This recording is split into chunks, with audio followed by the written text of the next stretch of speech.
ایک بندہ آ گیا، وہ غیر مسلم تھا اور کہنے لگا میرے کچھ سوالوں کے جواب ہیں پر کسی نے کبھی نہیں دیے۔ تو جب اس نے آ کے بہت بڑا دعویٰ کیا کہ کوئی میرے سوالوں کا جواب دے تو میں مان جاؤں گا، تو پھر مسلمانوں نے کہا نہیں، تو نے بڑا دعویٰ کر دیا، تو شہ ہی کوئی نہیں، وہاں تو بڑے بڑے مان گئے ہیں، تو آ ہمارے ساتھ۔ حضرت مولا شیر خدا کے پاس لے گئے تو اس نے بڑے بڑے مشکل سوال کیے۔ پہلی بات وہ کہنے لگا مجھے تو ایسے دوست دکھائیں جن میں کبھی لڑائی ہوئی نہیں۔ تو حضرت علی فرمانے لگے تو بڑے بڑے دعوے کر رہا تھا، میں بڑے لمبے لمبے سوال پوچھوں گا۔ وہ دو دوست جن میں کبھی لڑائی نہیں ہوئی وہ جسم اور روح ہیں بھی اکٹھے اور ساتھ رہتے ہیں، دوست بھی ہیں پر کبھی آپس میں لڑائی نہیں ہوئی۔ بڑے بڑے گناہ کرتا ہے جسم پر روح ناراض نہیں ہوتی، ساتھ ہی رہتی ہے۔ اس کی آنکھیں کھل گئی، اس کو تو کبھی جواب ہی نہیں ملا تھا۔ کہنے لگا اچھا وہ دو دوست ایسے بتائیں جن میں کبھی صلح نہیں ہوئی۔ تو فرمایا وہ موت اور حیات ہے، جب موت آتی ہے تو پھر زندگی باقی نہیں رہتی، ان کی صلح نہیں ہو سکتی، اکٹھے ہی نہیں رہ سکتے۔ وہ کہنے لگا کمال ہو گیا،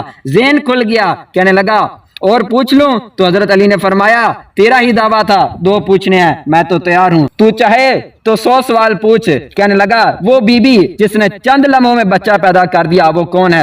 حضرت علی نے فرمایا یہ بھی کوئی مشکل سوال ہے، وہ حضرت مریم ہے، 1 منٹ میں حاملہ ہوئی اور اگلے منٹ میں اللہ تعالیٰ نے تھوڑی سی تکلیف سے گزارا اور اگلے ہی منٹ میں حضرت عیسیٰ علیہ السلام پیدا ہو گئے تھے۔ کہنے لگا وہ 2 چیزیں جو حرکت نہیں کرتی وہ کون ہے؟ حضرت علی فرمانے لگے جلدی پوچھ، ٹائم نہ ضائع کر۔ جو 2 چیزیں حرکت نہیں کرتی وہ زمین اور آسمان ہے۔ اس نے کہا کہ وہ 2 چیزیں جو ٹھہرتی نہیں وہ کیا ہے؟ تو حضرت علی نے فرمایا وہ سورج اور چاند ہے۔ وہ کہنے لگا پھر بتائیں وہ کیا چیزیں ہیں جو کھا تو بڑا کچھ گیا لیکن پیا 1 گھونٹ بھی نہیں؟ تو حضرت علی نے فرمایا وہ حضرت موسیٰ علیہ السلام کا عصا ہے، جادوگروں کے سارے سانپ ہی کھا گیا پر پانی کا 1 ہی گھونٹ بھی نہیں پیا۔ وہ شخص کہتا ہے مولا علی کے جوابات نے میرے اندر جان پیدا کر دی۔ میں نے فوراً کہا بتائیں وہ شخص جو کوئی شے نہیں۔ تو حضرت علی فرمانے لگے جو میرے نبی کا کلمہ نہ پڑھے وہ کوئی شے نہیں۔ وہ بولا تو یہ بتائیں جو بڑی شے ہے۔ تو فرمایا چاہے اس کی عزت کعبے سے بھی زیادہ ہو جائے اور وہ بڑی شے بن جائے،